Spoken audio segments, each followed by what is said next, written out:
என்றும் நான் செல்ல மாட்டேன். அன்பான சொந்த பந்தங்களே, Dear Jesus believers, நீங்கள் யாவரும் கர்த்தருக்குள் மகிழ்ச்சியாக இருப்பீர்கள். you all be happy in life in Jesus' name.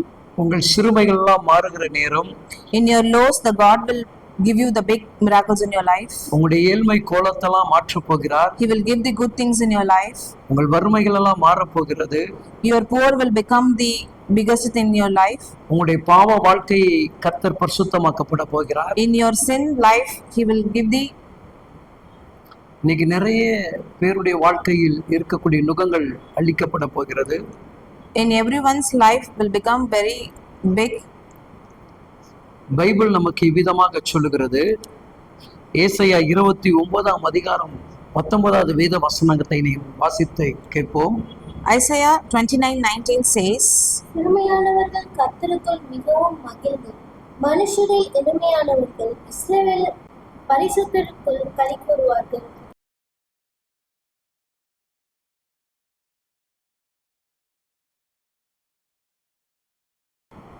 ரொம்ப தாழ்ந்தவனாலதான் தேவனிடத்துல நெருங்கி பழக முடியும். poor people always very close to God's. ஒன்றுமே இல்லாதவன் தான் கர்த்தருக்குள் மகிழ்ச்சியாக இருக்க முடியும். The poor people will be very happy in His Jesus name. ஏன்னா அந்த மகிழ்ச்சி அவனை நிறைவாக மாற்றுகிறது. That happiness gave you the big thing in his life. அந்த மகிழ்ச்சியுடைய குறைகள் எல்லாவற்றையும் மாற்றி போடுகிறது. The poor thing will become very great in his life. யாரெல்லாம் இந்த கர்த்தருக்குள் பிரியமாக இருக்கிறார்களோ, if you are all very dearest to God, அவங்க வீட்டுக்குள்ள சமாதானம் குறையாமலே இருக்கிறது. that humbleness in his home will become great. அவங்க வீட்டுக்குள்ள ஒரு பெரிய மாற்றங்களை தேவன் உருவாக்கி கொடுக்கிறார். Jesus give the happiness in his home. அவங்க குடும்பத்துக்குள்ள ஒரு பெரிய சமாதானத்தை கர்த்தர் கட்டளையிடுகிறார். Jesus give the humble and greatness to in his family. நீங்கள் யாவரும் பரிசுத்தமுள்ள தேவனிடத்துல மகிழ்ச்சியா இருங்க. Everyone happy in the Jesus name.